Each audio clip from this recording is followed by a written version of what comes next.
కారం రంగు రుచితో ఉంటుంది. ఆచి మిరపపొడి అదరగొట్టే కారం రంగు రుచి. బంగారం కన్నా విలువైన లోహం ఉందా ఈ భూమి మీద? చాలా మంది చెప్పే సమాధానం ప్లాటినం అని. నిజమే, ఒకప్పుడు బంగారం కంటే విలువైన మెటల్ అది. పుస్తకాల్లో సైతం చదువుకున్నాము ఆ విషయాన్ని. అప్పట్లో ప్లాటినం బంగారం మధ్య వ్యత్యాసం చాలా ఎక్కువ ఉండేది.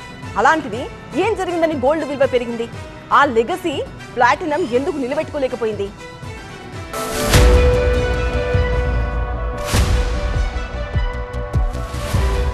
ప్లాటినం ఇప్పటికీ విలువైనదే కాదనడం లేదు, కానీ బంగారం కంటే విలువైనదైతే కాదు.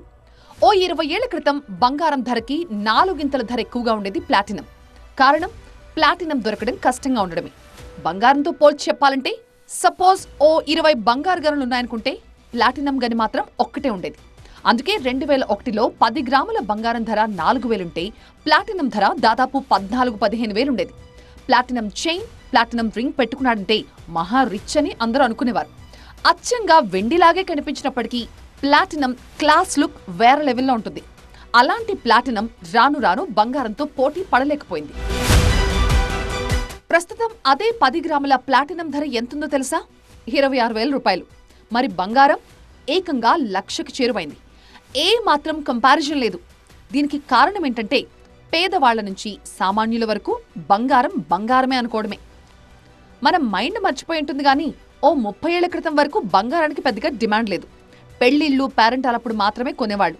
అది కూడా తమ వాళ్ళందరూ ఫంక్షన్లకు వస్తారన్న ఒక ఆలోచనతో తాము బాగున్నామని నలుగురికి చూపించుకోవడానికి బాగా అలంకరించుకునేవారు. అంతే తప్ప ఇప్పట్లాగా పోటీ పడి కొనుక్కునేవారు కాదు. అందుకే ధర కూడా అటు ఇటుగా ఉండేది. ఒకనాడు బంగారం కంటే వెండే ఈ ప్రపంచాన్ని ఏలిన రోజులున్నాయి. అలా ఒక్కోసారి ఒక్కో మెటల్కి టైం వస్తుంది. ఇప్పుడు బంగారం టైం అన్నమాట. ప్లాటినం, వెండి బంగారంతో పోటీ పడలేకపోయాయి. దానికి ప్రధాన కారణం, పెట్టుబడుల్లో ఎక్కువ వాటా బంగారంలోకి రావడమే.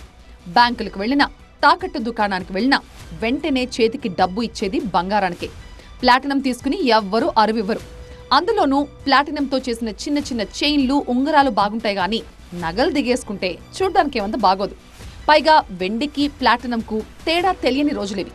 అందుకే బంగారంతో పోల్చితే ప్లాటినం ఒక జ్యువెలరీగా స్థిరపడలేకపోయింది. పైగా గోల్డ్ బాండ్స్ రావడం, బంగారాన్ని కొనకుండానే పెట్టుబడి పెట్టే సాధనాలు రావడం, బంగారంలో పెట్టుబడి సురక్షితంగా ఉంటుందన్న నమ్మకం కలగడం కూడా ప్లాటినం డిమాండ్ పడిపోవడానికి కారణమైంది. 2008లో 10 గ్రాముల బంగారం 12,500 రూపాయలుంటే అదే 10 గ్రాముల ప్లాటినం ధర దాదాపు 32,000 ఉండేది. కానీ ఆ తర్వాత ప్లాటినం ధర పడిపోతూ వచ్చింది. 2015లో $1,000 పడిపోయింది.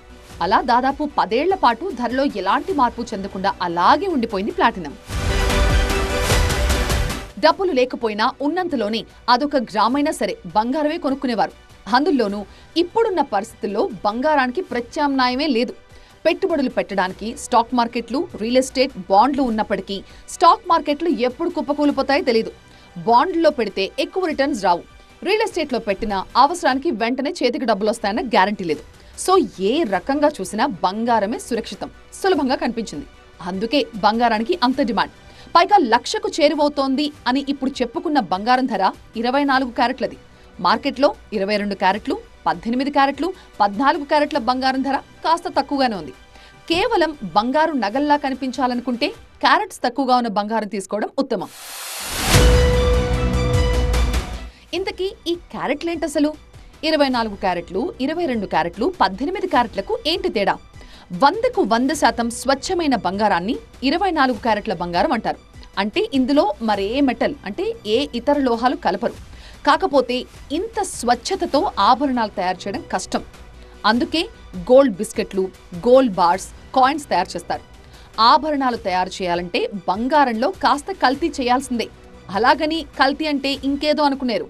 జింక్, నికెల్, సిల్వర్ వీటిని కలుపుతారు. దాన్నే 22 క్యారెట్ల బంగారం అంటారు. ఈ 22 క్యారెట్ల బంగారంతో చేసే ఆభరణాలు స్ట్రాంగ్గా ఉంటాయి. ప్రస్తుతం గోల్డ్ షాప్స్లో ఉండేదంతా కూడా ఈ 22 క్యారెట్ల బంగారమే.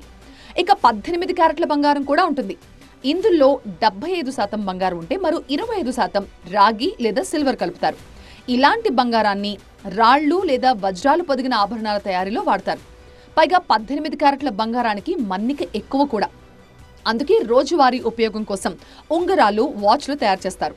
ఇక 14 క్యారెట్ల బంగారం కూడా ఉంటుంది. ఇందులో 58.3% గోల్డ్ ఉంటుంది. 41.47% ఇతర మెటల్స్ ఉంటాయి.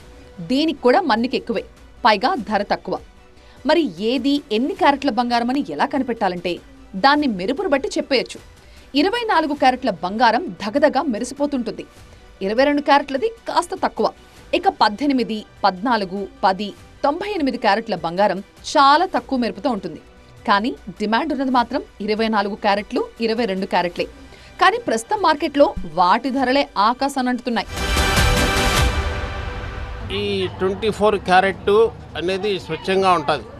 దాంట్లో 22 అనేది హాల్ మార్కు, ఈ గవర్నమెంట్ ఇప్పుడు చేసినారు 22 హాల్ మార్కుది. తర్వాత 18 క్యారెట్ అంటే 75% అది హాల్ మార్కు. ఈ రెండు ఇప్పుడు మార్కెట్లో జరుగుతూ ఉన్నాయి. ఈ రెండింటికి హాల్ మార్కు ఉంటుంది కాబట్టి 18 క్యారెట్ అనేది దాని తగినట్టు రేటు ఉంటుంది. ఈ 916 అనేది దాని తగినట్టు దాని రేటు ఉంటుంది. బంగారంపై ఎంత ఇష్టం ఉన్నా, ఆ మెటల్కు ఎంత డిమాండ్ ఉన్నా మరీ ₹1,00,000 చేరుకోవడం అంటే కొనడం కష్టమే.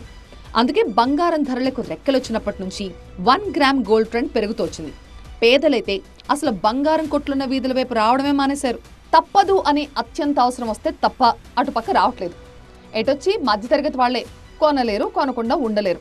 అందుకే ఈ మధ్య 1 గ్రామ్ గోల్డ్ పై పడ్డారు మిడిల్ క్లాస్ జనాలంతా. బంగారం ధర 1,00,000 దాటి పరుగులు తీస్తుంటే మాత్రం ఈ 1 గ్రామ్ గోల్డ్కే డిమాండ్ పెరుగుతుంది. సో జనం ఈ 1 గ్రామ్ గోల్డ్ ఆర్నమెంట్స్ అయినా కొంటారు కానీ ప్లాటినం జోలికి మాత్రం వెళ్లడం లేదు.